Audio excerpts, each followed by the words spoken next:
Right, so it's a pleasure to have with me today Beth Davenport, who is a graduate of the MC ABB course, a recent fresh graduate. You graduated last week, that's correct?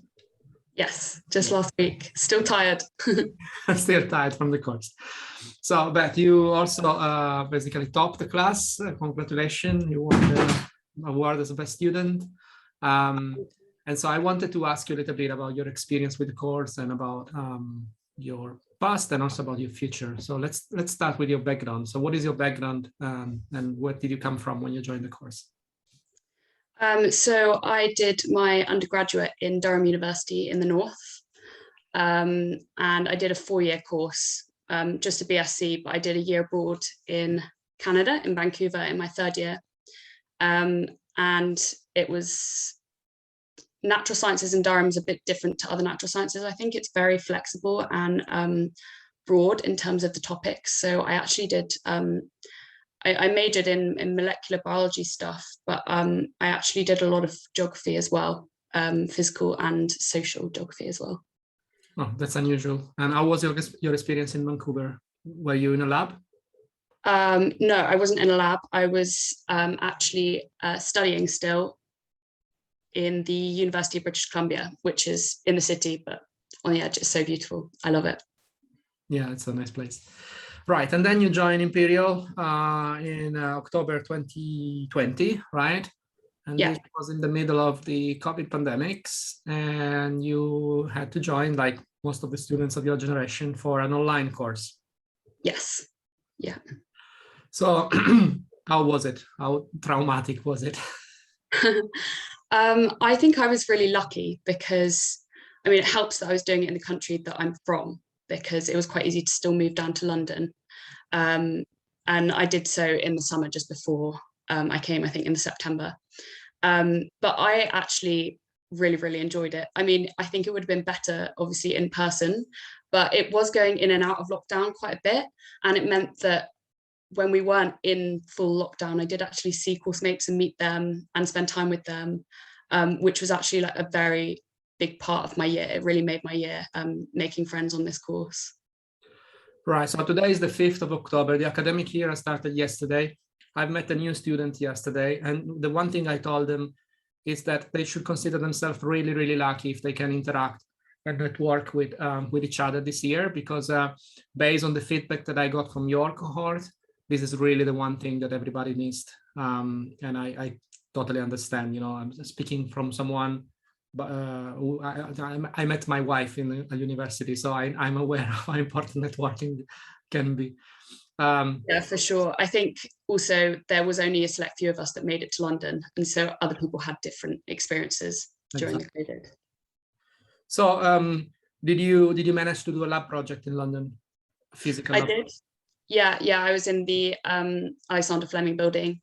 I did it in the Islan lab, so synthetic biology. What did you work on?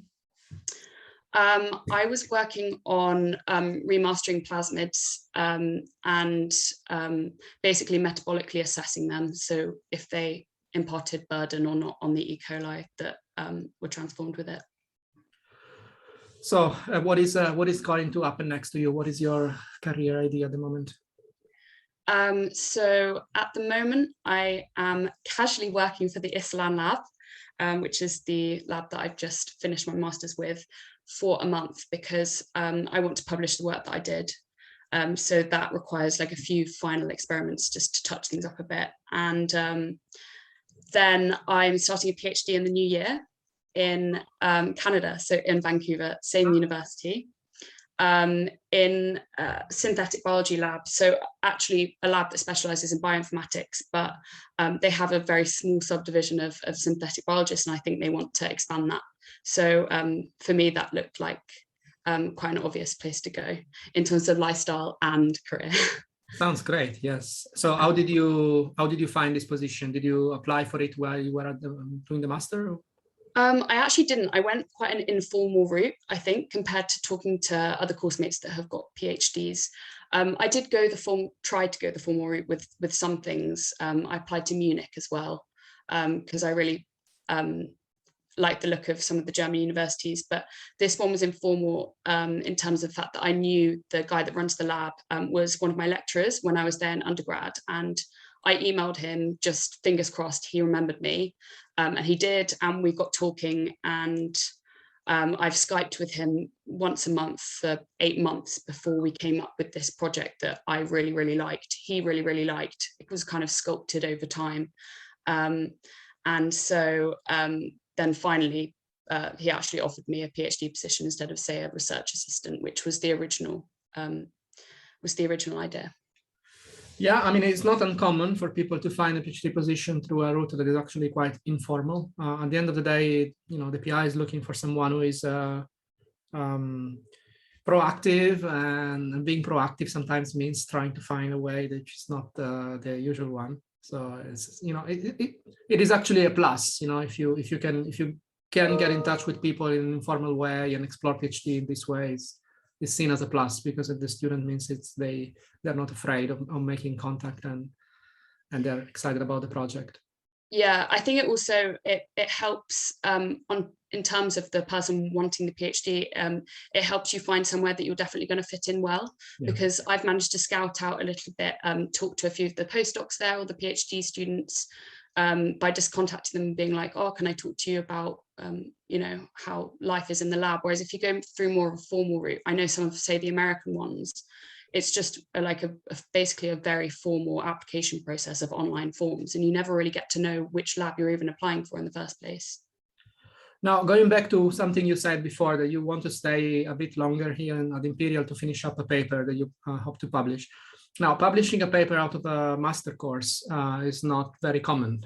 It does happen with the AB&B course, for instance. We have occasionally a review and occasionally a co-author.